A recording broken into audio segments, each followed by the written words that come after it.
Good afternoon. My name is Agnes He. I'm the director of the Center for Multilingual and Intercultural Communication and also interim chair of the Department of Asian American Studies. So welcome to the second lecture in this year's Multilingual and Intercultural Communication Distinguished Lecture Series. Today, we are most honored and privileged to have Professor Li Wei from the University of London to speak to us on multilingualism, social cognition, and creativity.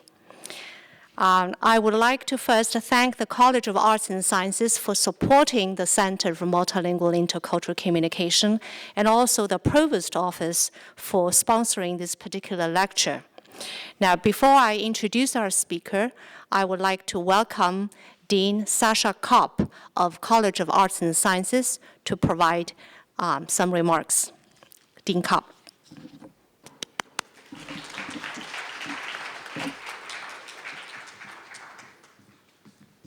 Thank you, and welcome everyone to today's event.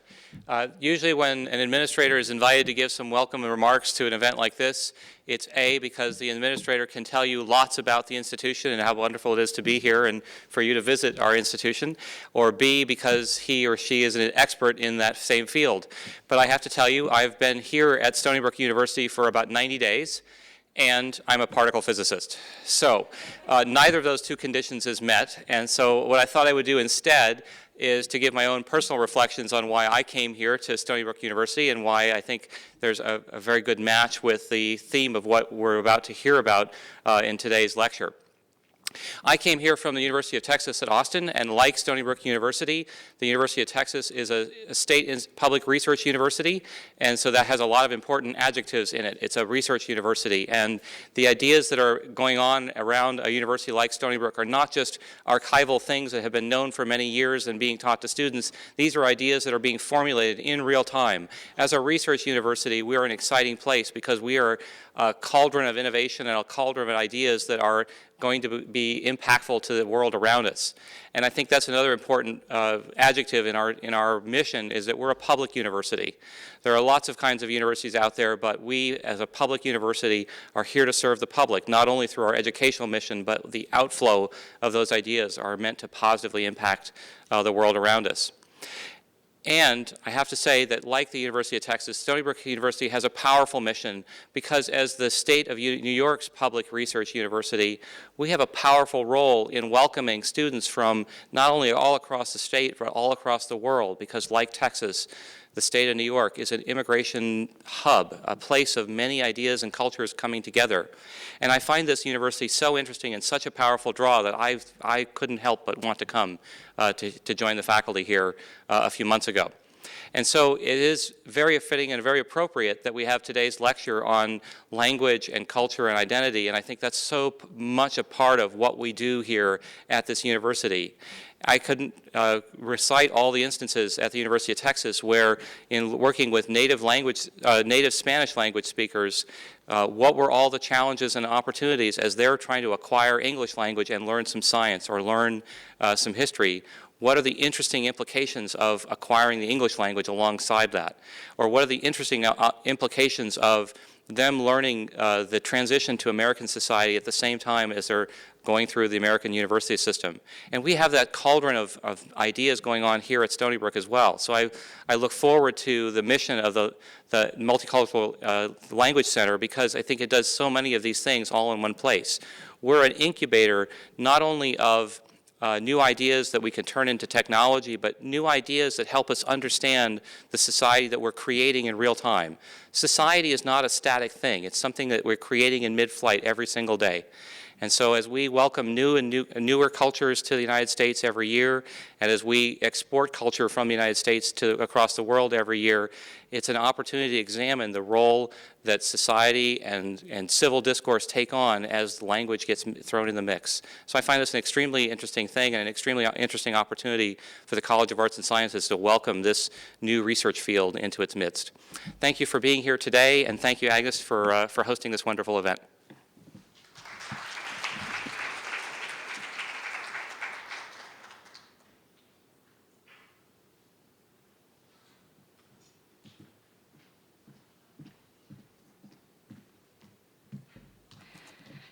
Thank you, Dean Kopp, for these inspiring remarks.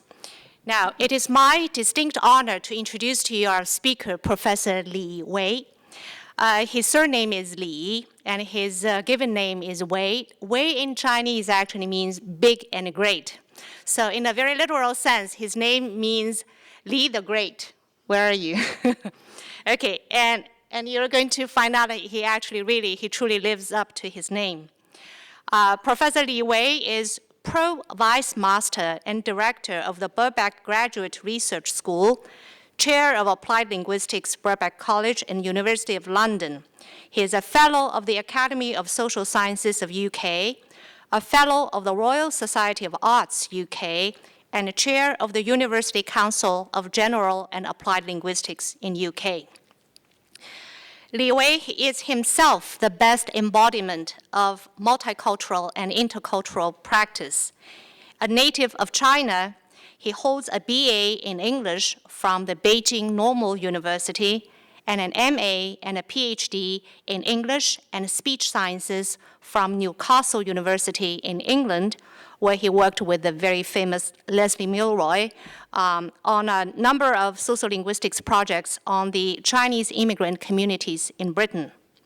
His main research interests are in the areas of bilingualism and multilingualism, including bilingual and multilingual first language acquisition, early second language acquisition, speech and language disorders of bilingual and multilingual speakers, pragmatics of code switching, bilingual education, and intercultural communication. His current work focuses on the creativity and criticality of multilingual speakers, and we're going to hear on this topic later on.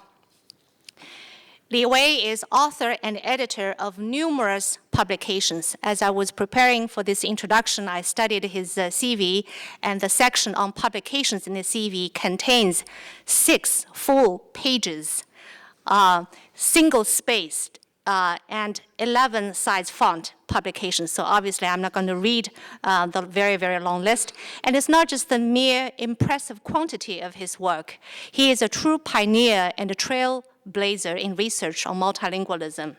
He founded the International Journal of Bilingualism and still serves as its principal editor.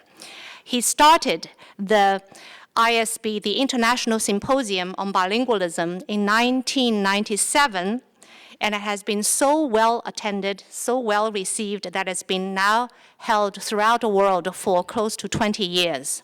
Actually, the next event, the next symposium will be held in Rutgers in May 2015. Now, a lot of you know that my own research is on Chinese as a heritage language in the last decade. Now, Li Wei started to look at heritage languages before the term heritage language even existed. His very first book, published in 1994, titled 3 Generations, 2 Languages, 1 Family. I say that again, 3 Generations, 2 Languages, 1 Family, 1994. Inspired and impressed me so much that I said to myself, yes, this is the kind of work that I'm going to write. Right now, today, exactly 20 years from 1994, I still have not completed the book that I really want to write. But Li Wei has moved on, has published one book after another, including the very well-received Bilingualism Reader and the Blackwell Guide to Research Methods in Bilingualism and Multilingualism, which won the 2009 British Association and Applied Linguistics Book Prize. His most recent work include a volume that he worked together with Ofelia Garcia, published this year, 2014, titled Translanguaging, Language, Bilingualism, and Cognition, and an edited volume by Wiley Blackwell called Applied Linguistics.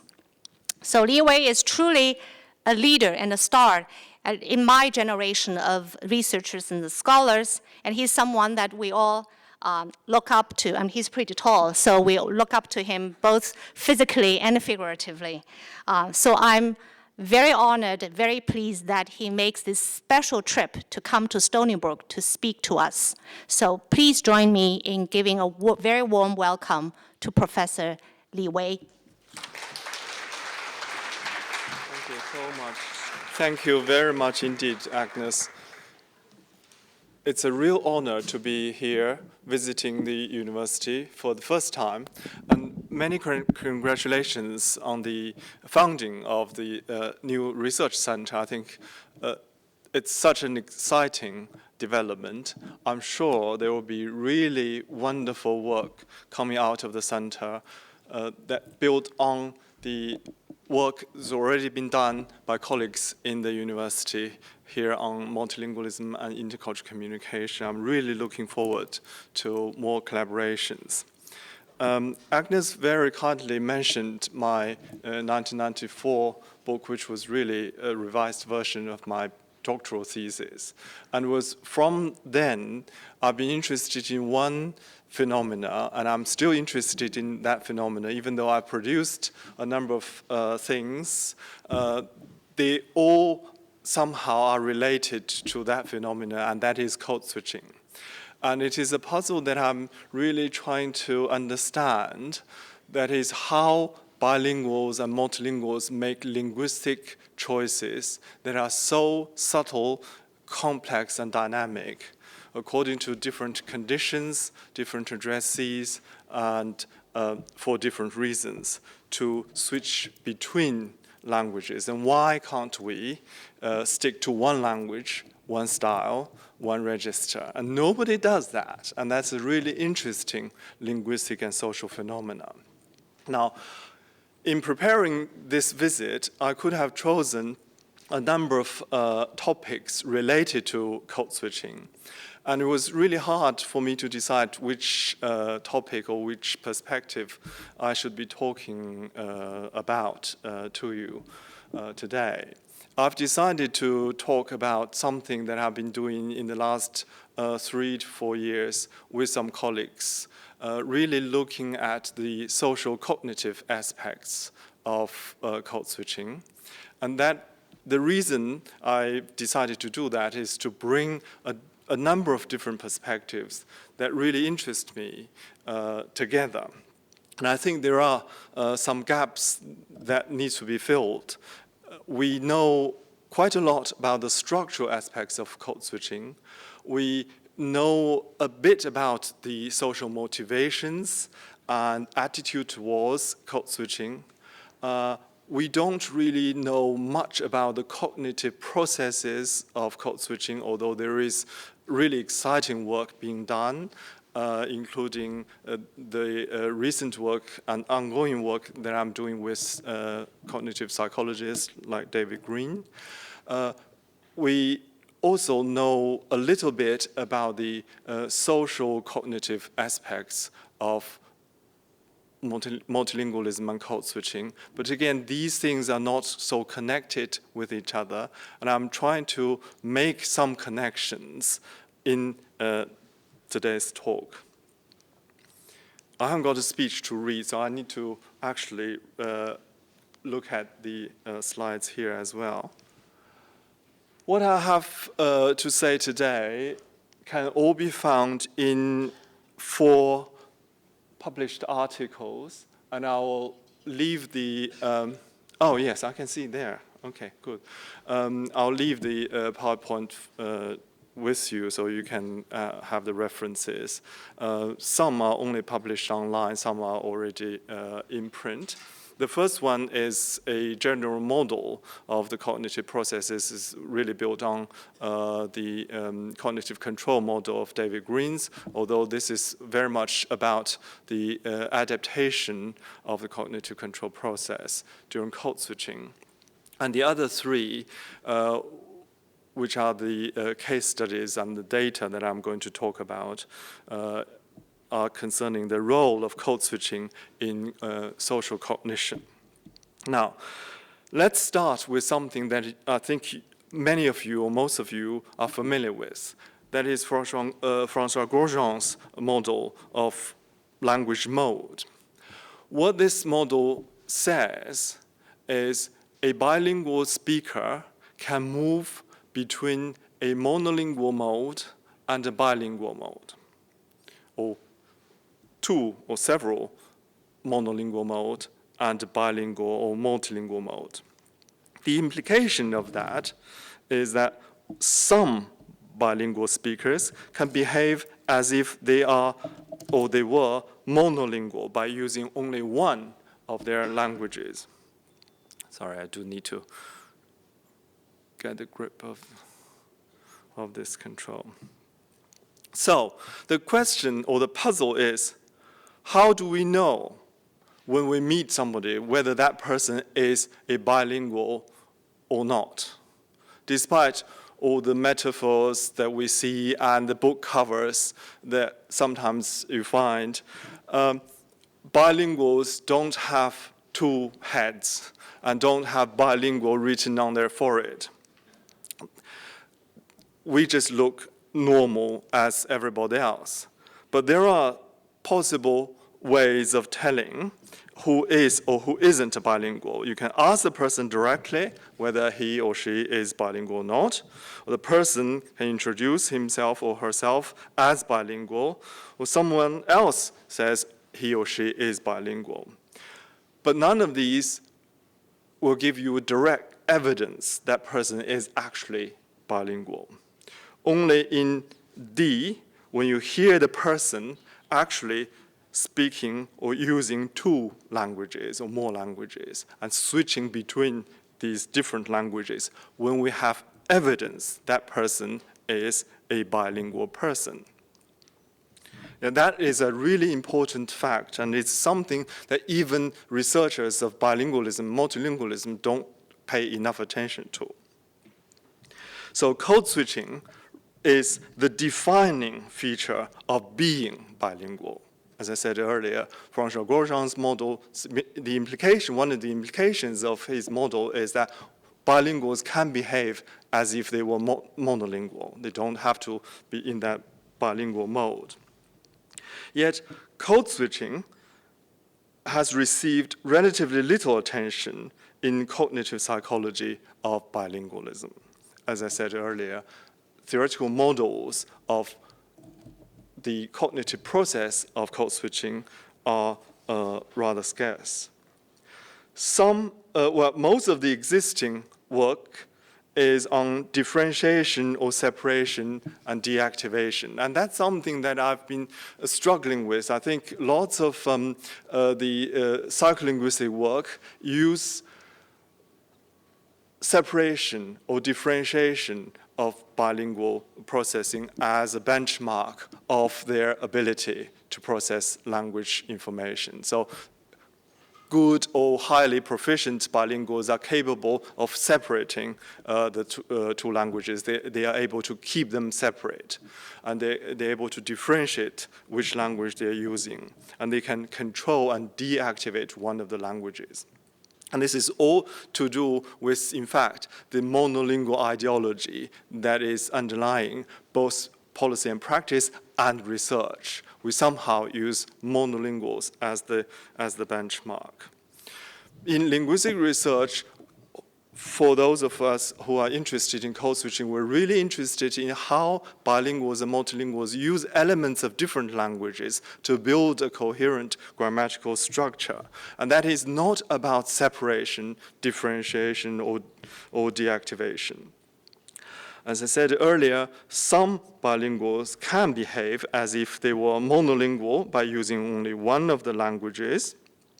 Some, because there are different types of bilinguals. For some, separation is neither a possibility nor a need. In fact, there are many bilinguals and multilinguals who have never experienced a monolingual living or monolingual life. They cannot separate or differentiate the languages. They do not do that for their everyday life. Experience is really important here, and again, it's something that in cognitive science of bilingualism is not been paid too much attention to. For those born into a monolingual family or community, they don't really have the idea of the importance or the necessity to keep the languages separate. That's not what the experience tells them to do. And those learning additional languages after or later in life, especially through schooling, they are a different type of bilingual. They may have the idea of separation and differentiation. And those living in the multilingual environment are yet another type of bilinguals. And that's quite different from those living in one language only, one language at a time kind of environment.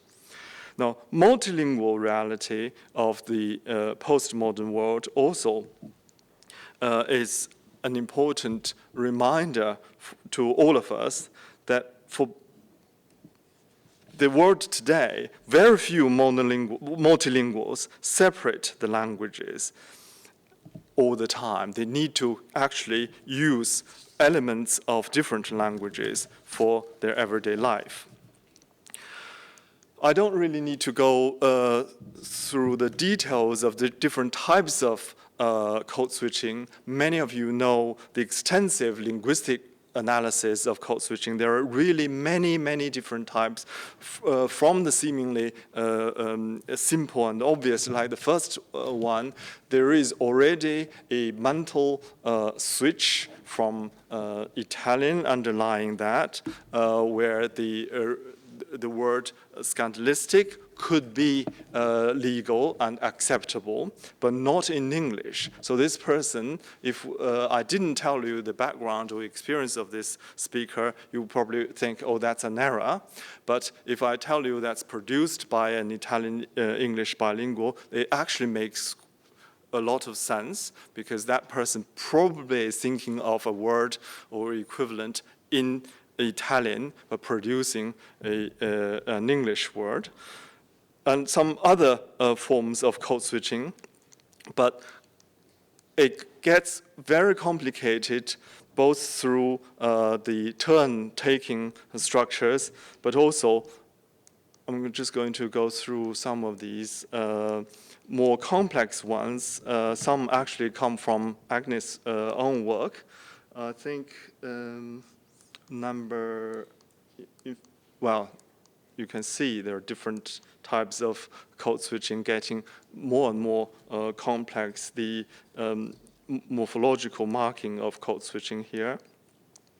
I think number 10 is Agnes' example, which is really very interesting and complex.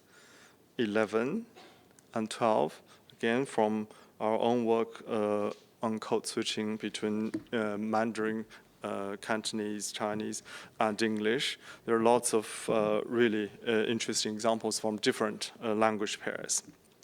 What this list could be much longer, of course, but what this list shows is there are different structural configurations of code switching. There are different social motivations, purposes, and contexts for code switching. But are there, am I missing something? Sorry, just going. But are there different cognitive mechanisms? It's something that we do not know yet. And we have a hypothesis in the paper published with David Green about the different cognitive process, the control processes in producing different kinds of code switching. Basically, the dense kind of code switching or lexical congruence code switching, and the intersentential and intrasentential interclausal code switching. Different control mechanisms might be in place for those.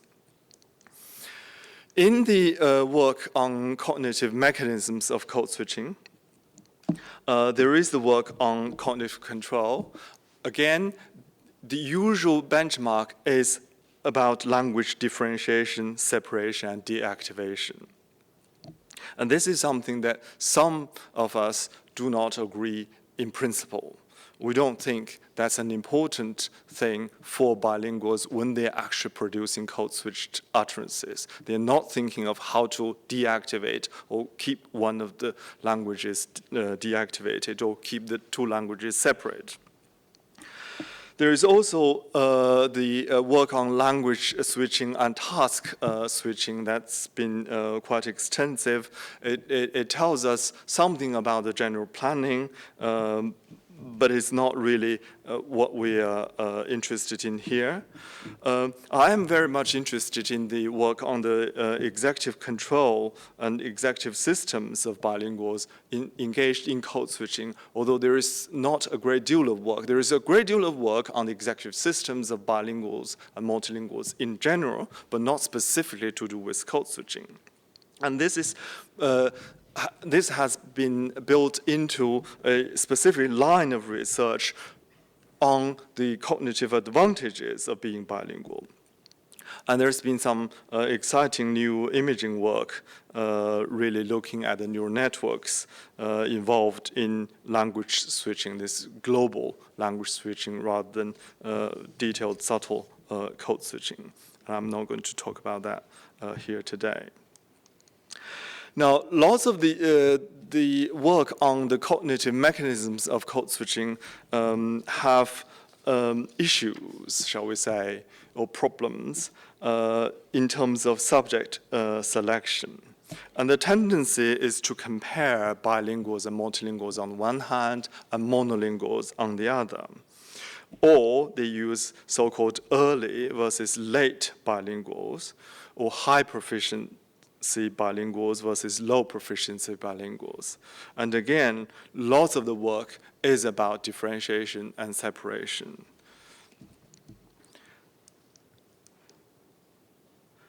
In terms of the cognitive consequences of bilingualism, cognitive advantage of bilingualism is probably the best known.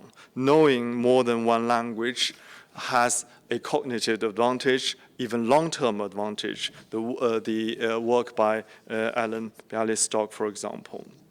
And they quite often work in the non-verbal domain rather than the verbal domain, and they look at reaction time, the Simon's task, metalinguistic awareness, selective attention, and creativity. Now, this line of work is very well known. Actually, it has really interesting potential for policy and practice. And the reason I'm interested in that and trying to extend that specifically to the research on code switching is we have actually worked on the descriptive aspects of structural configurations of code switching for some time. And we tell parents and policymakers code switching is fine, is a normal practice, but very few people actually listen to us, and we can't get this over. I think we will never get this message over until we actually have scientific evidence to show code switching is not just a normal practice, but it has some cognitive benefit to the individuals who use it. It enhances one's creativity.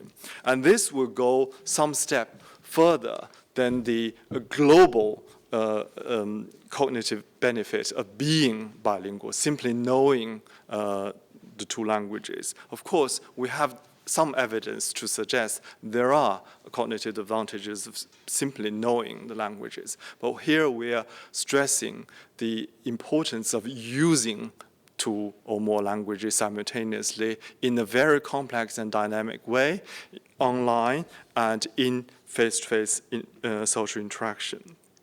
But the current work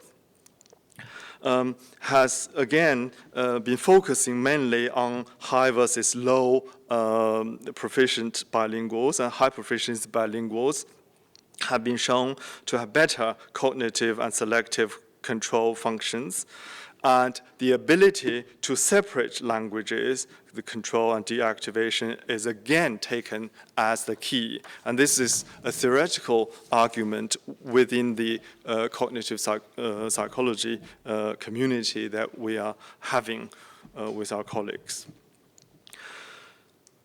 So, what happens to habitual or dense code switchers who simply do not separate their languages?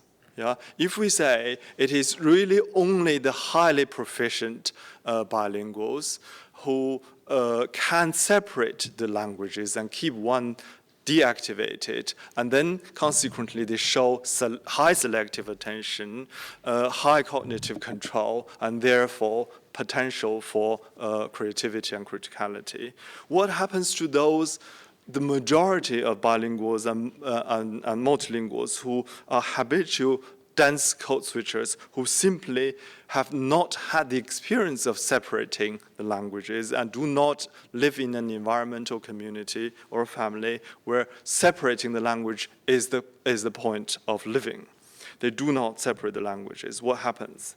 And if you follow the logic of argument in the existing work, exciting as it is, and really quite fundamental changes to our thinking already, then the dense habitual code switchers may well be seen to have poor executive control because they cannot separate and they cannot keep control of one of their languages or deactivate one of them.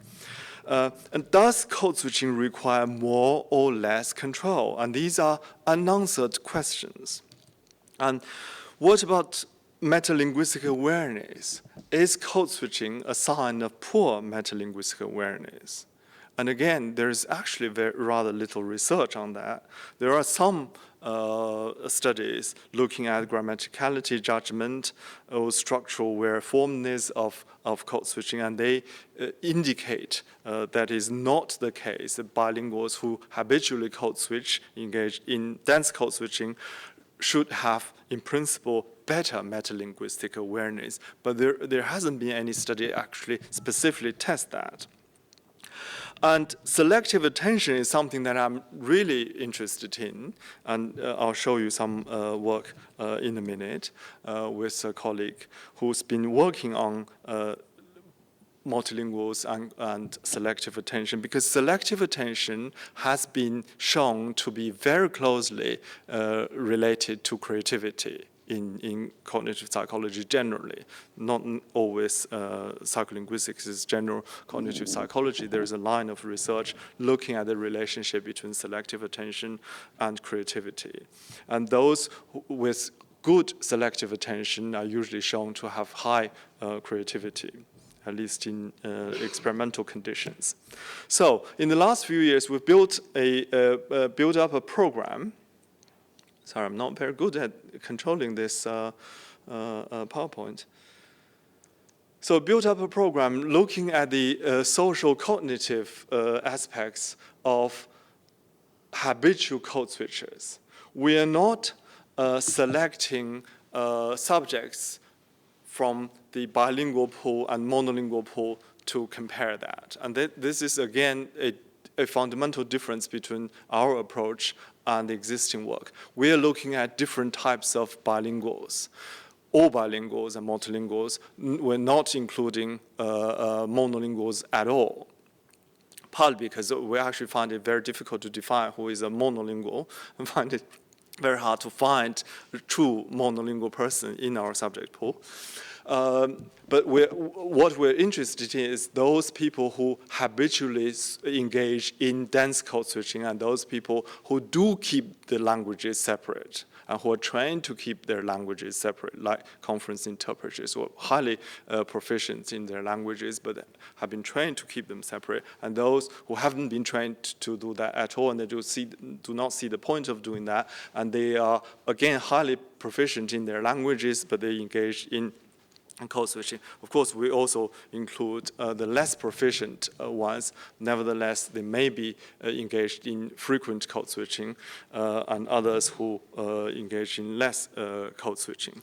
The frequency of code switching is not necessarily related to language proficiency. It's different types of code switching they do, the structural configurations that may be related to proficiency level. That's a different topic. So, first of all, I'm going to talk about two studies I've done with my colleague Jean-Marc de Waal, who's a second language acquisition specialist, who's also interested in social psychology of second language acquisition.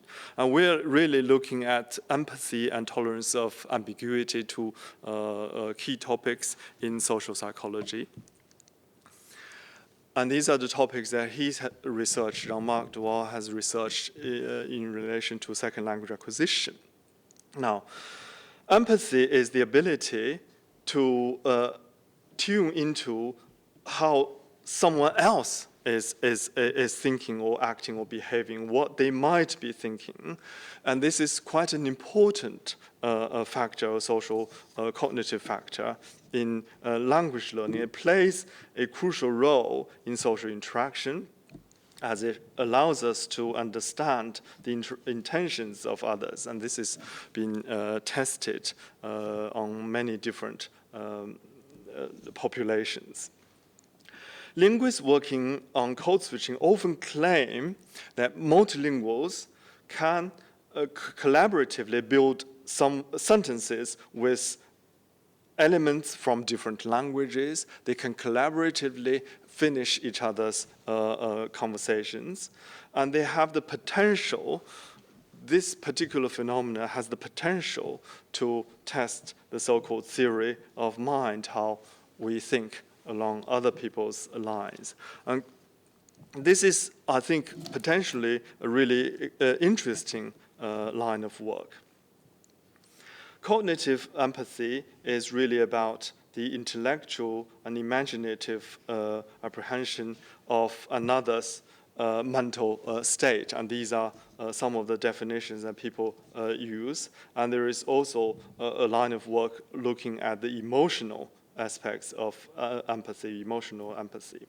In second language acquisition, learners with higher cognitive empathy has been shown to have better attainment language learning result, and vice versa.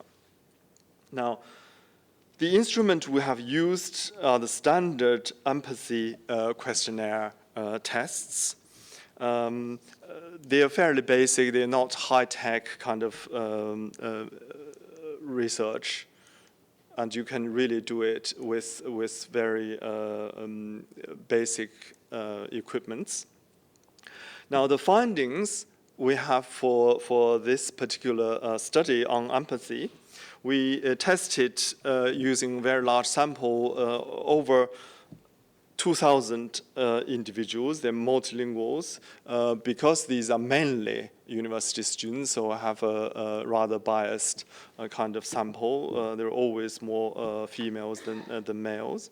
They completed language use questionnaire, and then we test them using the cognitive empathy questionnaire, especially focusing especially on cognitive empathy. And participants knowing more languages actually did not score on cognitive empathy very high than those who knew less. So what this actually shows is simply knowing more languages alone does not necessarily enhance cognitive empathy.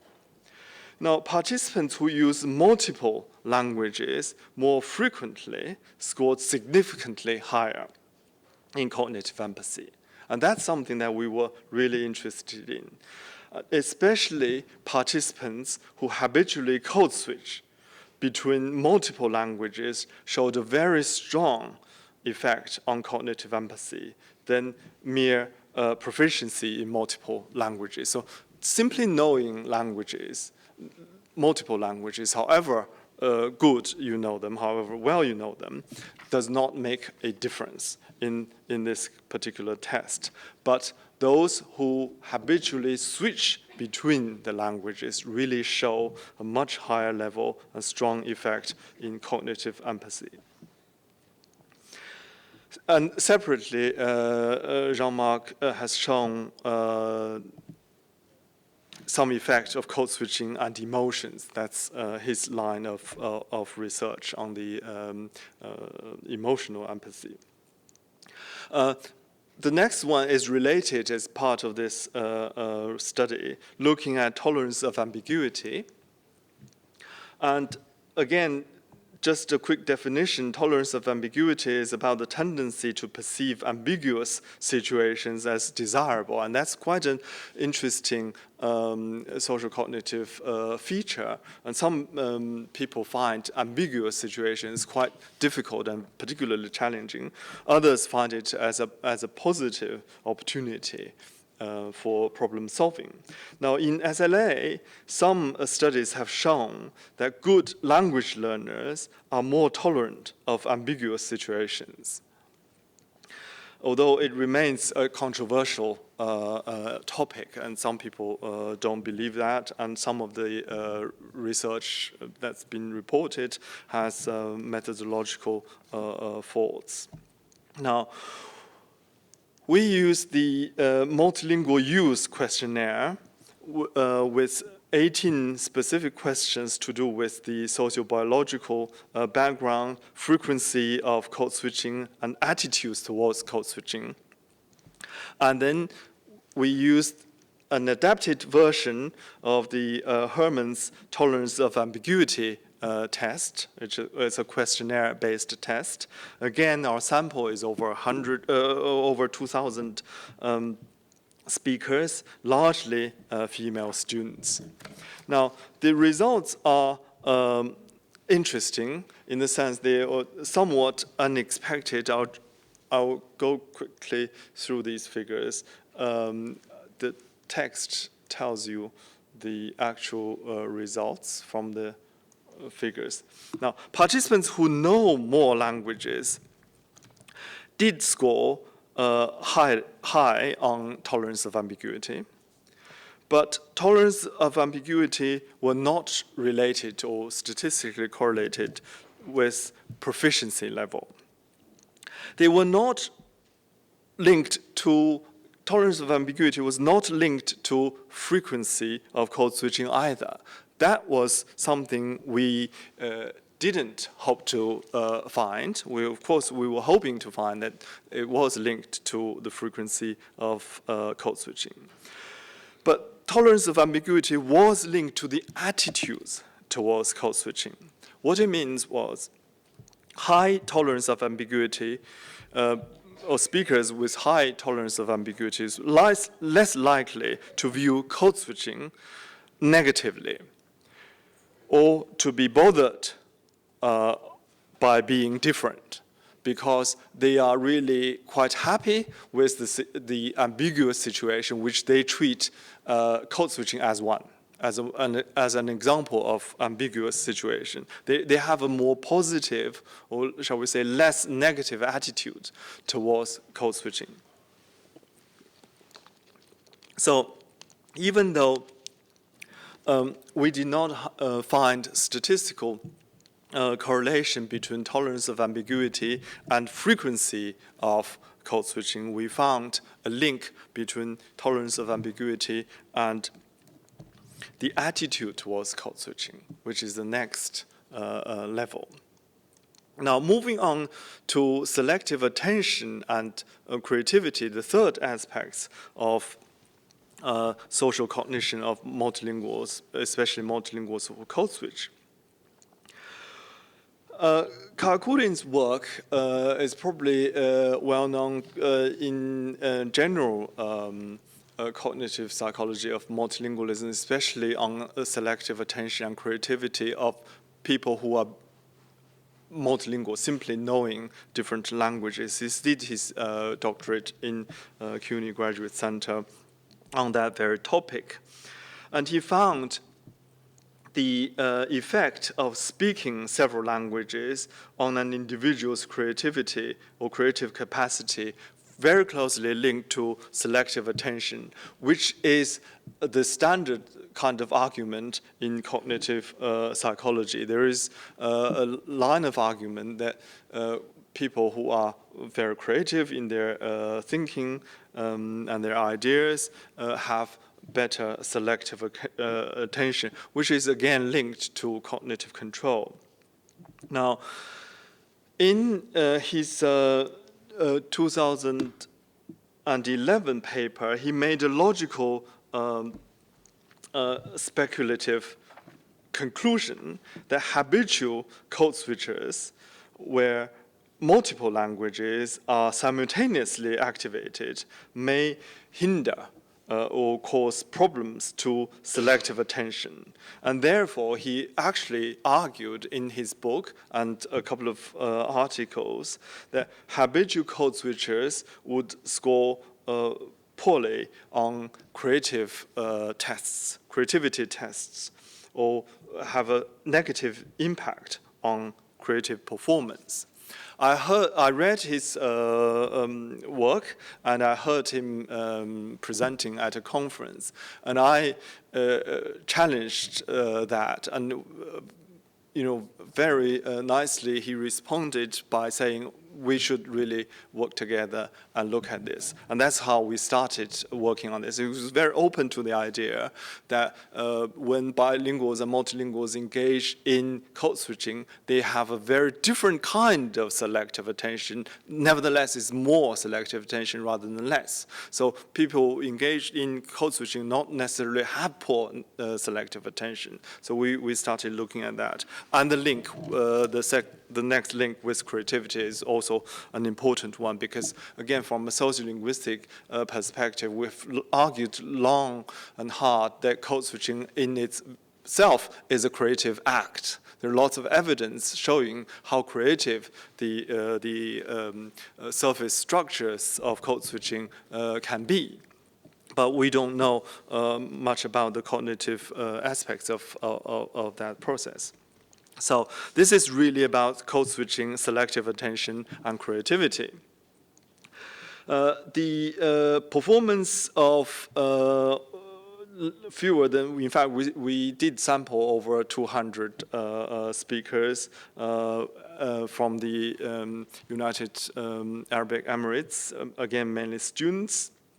Again, slightly biased was female students, mainly Arabic, English speaking, but also knowing several other languages. But in the end, 166 were found usable in the tests. They were tested on a battery of creativity and cognitive measures. There are lots of standard cognitive creativity tests, mainly the Torrance creativity tests. They've been used for many decades. And a number of other measures, mainly on selective attention. And basically, we gave them a number of activities to do about generating creative ideas, about drawing, the standard things that you get in that. There are some detailed descriptions of the actual activities, but I'll come back to that in a minute, just to give you a brief definition of the creativity we are interested in, and really the test that we use, the abbreviated Torrance test of creativity.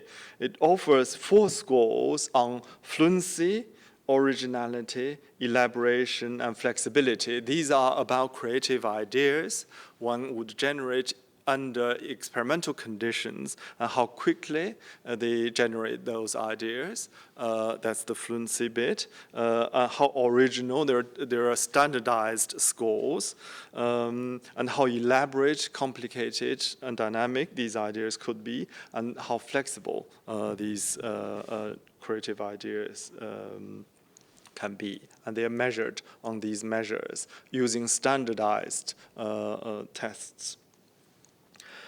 And we also looked at fluid intelligence, and we used various cultural fair or cultural neutral. It's difficult to say they are cultural neutral, but cultural fair intelligence tests. Now, just to show you an example of of one of the tests. This is one of the activities. These are actually 2 separate pictures. You get a very abstract line there, and the subject is asked to draw as an interesting image as possible using the basic figure. And here is one example of how creative. This would score really, really high on creativity, and quite literally, thinking outside the box. Yeah, these line images are given in the box, and there is no instruction in the test that you cannot draw beyond the box. but the majority don't draw beyond the box. Somehow they draw within the square. But we actually did find habitual code switchers tend to draw outside the box. And it's a really interesting and exciting fact. And here's another activity, 9 triangles. Again, draw an interesting picture using that. And again, lots of people try to link them together and think within, think towards the center. But here is the opposite kind of image, and using that really broaden it up. Again, there's no restriction. We just simply say, as the standard test, this is not our invention, it's a standard creativity test, the tolerance test, has been used for many years. You draw as an interesting picture as you can. So just to summarize these results in words, the study revealed both both kinds of effect. Now, code switching was found to weaken an individual's selective attention for the tests that we used on selective attention, because they were not really aimed to generate the selective attention tests were not directly linked to the creative ideas generation test. There were 2 separate tests. The selective attention tests were really mainly about finding details one at a time. Yeah. Now, linking to the earlier study that I talked about tolerance of ambiguity, habitual code switchers are highly tolerant of ambiguous situations. They are not great in terms of paying attention to every single detail. They're not really doing that. So if the selective attention test is aimed primarily at focusing on details, of course, they're not performing terribly well on that particular test. Yet, at the same time, it facilitated certain creative capacity and had no overall negative consequence on creativity. In fact, there is generally a more positive effect, statistically speaking. Specifically, code switching for special communicative purposes, we gave them other tests looking at different types of code switching and what kind of situation they would code switch more. Code switching for special communicative purposes was found to be detrimental for selective attention, but not for creativity. On the other hand, code switching induced by particular emotion state or by a lack of specific vocabulary in the target language appeared to relate to increase in both generative and innovative capacities. This is quite a complex picture there. Participants who code switched to achieve special communicative effect reviewed lower selective attention capacity. In these cases, they are likely to consider several alternatives in different languages to select a lexical item that communicate their message in the best possible manner. Now, the success of the process partially relies on the ability to keep the entries in several languages active. And again, this is a very complex situation. They need to keep them active rather than deactive one and differentiate and separate the languages. And therefore, in terms of the tests we used, probably would never show a good result for them in terms of selective attention.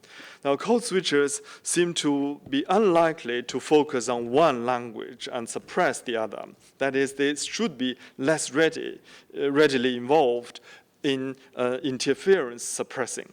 And this explains the finding, or in our view, that explains the finding that individuals who code switch to achieve special communicative effect might be less involved in habitual interference suppressing, and therefore show poorer selective attention performance.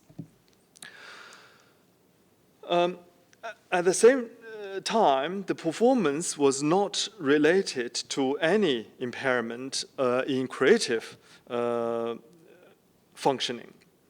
despite the fact that code switching could be detrimental to selective attention, those individuals who actually code switch to say something unusual in a creative kind of way do not suffer from limited selective attention or selective control. They might code switch to exercise their verbal creative capacity, which compensates for the lack of selective attention. Again, it may be a complex argument, but this is really the process they go through. So in an attempt to convey the message with special communicative effect, they deliberately code switch to achieve an expressive or creative performance. And this is well known in the sociolinguistic and discourse analysis literature. Now, this idea is supported by our finding of a clear tendency of bilinguals to code switch in order to convey a message better with more precision. I think that's again a common rationale for code switching. And this is also consistent with the argument put forward by many sociolinguists who suggest that one of the primary motivations of code switching by bilingual speakers is to convey messages more effectively, often through reiteration and elaboration in different languages. And that's very well known. Okay, let me just draw some general conclusions.